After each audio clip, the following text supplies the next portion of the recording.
마가복음 6장 14절에서 29절까지를 한 패락으로 해가지고 문단으로 해가지고요. 어떤 주제를 전달하는 하나의 에피소드, 이야기의 범위 뭐 이렇게 생각할 수도 있어요. 네, 그래서 이것을 뭘로 보냐면 기회 좋은 날, 첫 번째 기회 좋은 날. 왜 이렇게 제목을 정했냐면 이 헤롯이 이 세례 요한을 죽인 이후에 예수님의 제자들이 예수님의 지시를 따라서 지방에 흩어져서 예수님을 증거하는 그 증거의 결과적으로 나타나는 일을 정리한 것이 이 내용입니다. 그러니까 혹시 이 이야기에 빠져들면은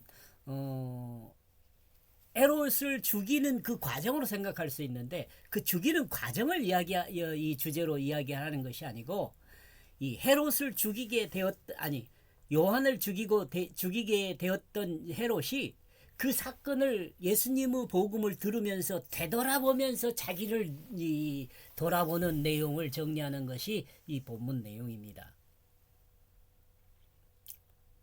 지금 방금 제가 말씀드렸던 내용이요, 좀 이해를 하고 들어야 합니다. 마가복음 6장 14절입니다. 개역성경입니다. 이에 예수님의 이름이 드러나자, 바로 그렇게 되잖아요. 이에 예수님의 이름이 드러나자 헤롯 왕이 듣고 이르되 이는 세례 요한이 죽은 자 가운데서 살아났도다. 그러므로 이런 능력이 그 속에서 일어나느니라. 돌아보는 거죠.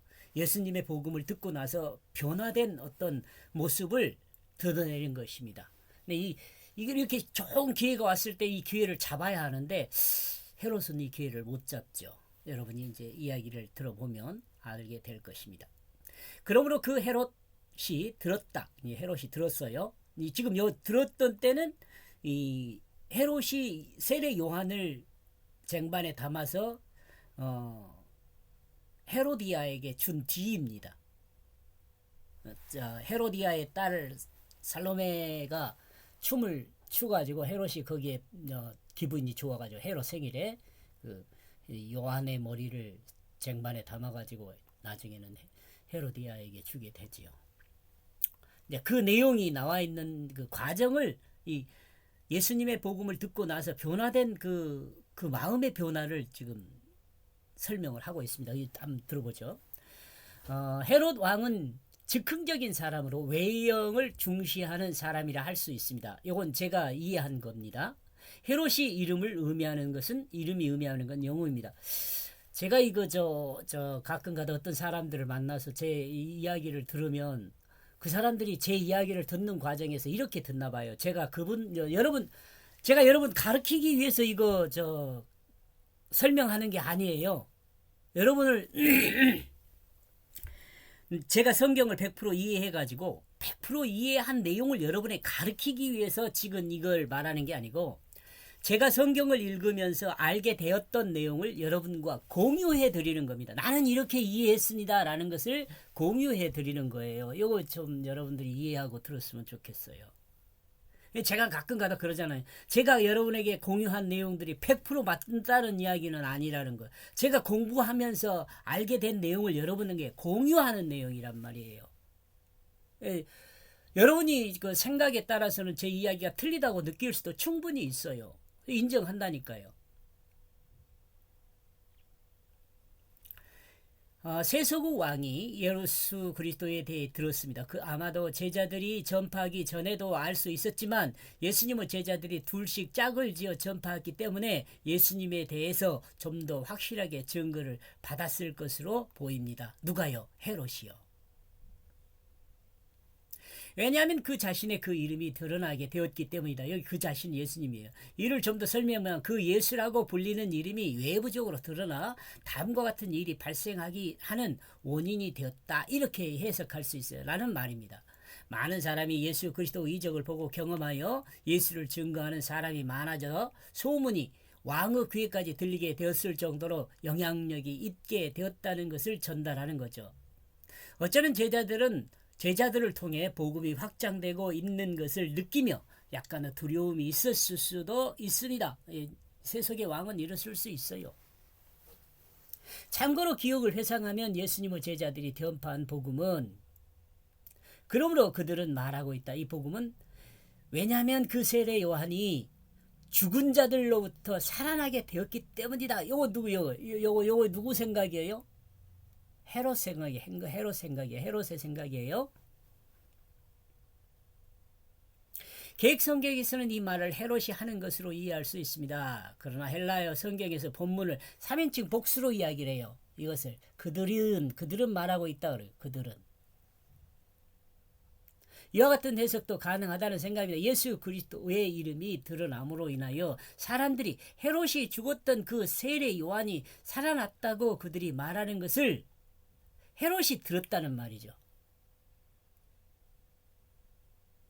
이 헤롯이 이렇게 세례 요한이 살아났다 이렇게 이해했을 수도 있지만, 이것이 복수인 점을 생각하면 세상 사람들이 말하는 것을 들었다는 것, 세상 사람들이 죽은 세례 요한이 살아났다라는 것을 헤롯이 들었다, 이렇게도 이해할 수 있다는 거죠. 그러므로 그들은 그 자신을 통하여 그 자신 안에 그 능력들이 활동하고 있다.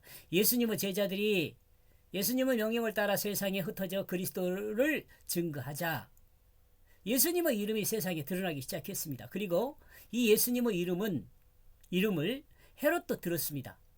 그리고 사람들은 예수의 이름이 세상에 전파되면서 다음과 같은 판단을 하게 됩니다. 사람들요. 그들이라고도 할 수 있죠. 예수를 판단함에 있어 1차적으로 헤롯이 죽은 그 헤롯이 죽인 그 세례 요한이 살아났다고 판단한 거예요. 1차적으로. 왜냐하면 제자들과 예수의 글들을 통해 드러난 능력을 보고 이같이 판단하게 되었다는 것입니다. 그러나 이 내용은 대표적인 내용일 뿐 다른 의견도 있습니다. 다른 내용은 15절에 또 소개를 하고 있습니다. 15절요. 어떤 이는 그가 엘리야라 하고 또 어떤 이는 그가 선지자니 옛 선지자 중에 하나와 같다 이렇게 하는 거예요. 그러니까 엘리야라고도 하는 사람이 있고 선지자라고 하는 사람들이 있다는 거예요. 또한 다른 사람들이 말하고 있다. 그는 엘리야로 있기 때문에. 엘리야가 무슨 말이에요? 엘리야. 그가 하나님이다 말이에요. 그가 하나님이다. 이 엘이 하나님이거든요. 그가 하나님이다. 이 말이거든요.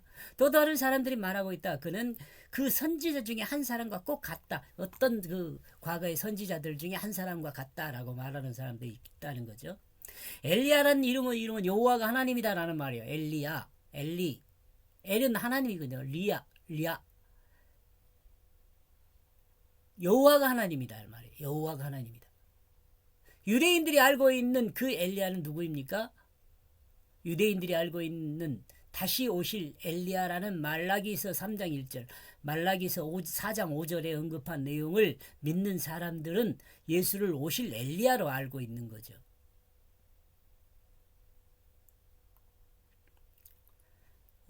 본문을 정리를 해놨네요. 말라기서 3장 1절 만군의 여호와 이르노라 보라 내가 내 사자를 보내리니 그가 내 앞에서 길을 예비할 것이요 또 너희의 구하는 바 주가 호련히 그 전에 이 말이니 곧 너희의 사모하는 바 언약의 사자임이라 엘리야요. 말라기서 4장 5절 보라 여호와의 크고 두려운 날이 이르기 전에 내가 선지자 엘리야를 너희에게 보내리니 엘리야라 그러죠. 말라기서 4장 6절에는 그가 아비의 마음을 자기 시계에게 돌리게 하고 자녀들의 마음을 그대 아비에게 돌이키게 하리라. 돌이키지 아니하면 들었건대 내가 와서 저주와 그 땅을 칠까 하노라 하시니라. 하나님이 마음을 돌이켰죠. 구원하기로. 그리고 우리의 마음도 돌이키죠. 거짓에서 진실한 마음으로. 이와 같은 내용을 알고 있는 유대인들은 예수님을 엘리야로 알고 있었습니다. 또 예수에 대한 긍정적인 판단을 내리고 있음을 설명하고 있습니다. 신명기 18장 18절에서 언급한 내용은 알고 있는 사람의 판단입니다. 신명기 18장 18절은요. 내가 그들의 형제 중에 너희 같은 선지자 하나를 그들을 위하여 일으키고 내 말을 그 입에 두리니 내가 그에게 명한 것을 그가 무리에게 다 고하니라. 예수님을 상상할 수 있게 해줘. 생각할 수 있게 해주죠. 신명기 18장 18절의 말씀을 알고 있는 사람으로 예수 그리스도가 하나님의 말씀을 하는 사람으로 알고 있습니다. 이렇게 볼 때 예수님 당시 유대 사회에서 예수님에 대한 크게 세 가지로 판단하고 있었음을 알 수 있어요. 네, 예수님 당시의 사람들이요. 하나는 죽은 세례 요한이 살아났다는 것. 하나는 말라기에서 약속한 엘리야가 왔다는 것. 또 다른 하나는 신명기에서 말하는 하나님 말씀을 무리에게 고하는 한 선지자로 보는 견해가 있다고 볼 수가 있습니다. 15절이요. 또한 다른 사람은 말하고 있다. 그는 엘리야로 있기 때문이다. 또 다른 사람은 말하고 있다. 그는 선지자 중에 한 사람과 꼭 같기 때문이다. 이와 같은 유대인들의 견해를 볼 때 예수님에 대해 정확히 알고 있는 사람은 한 사람도 없는 것을 볼 수 있습니다. 왜냐하면 유대인들은 엘리야나 선지자 정도만 알지 하나님의 구속사에 하나님의 아들이 오셨다는 것은 상상도 할 수 없었을 것이기 때문에 그렇습니다. 제자들도 예수님에 대해 이 정도 알고 있었을 것으로 생각됩니다. 여기까지 보겠습니다. 고맙습니다.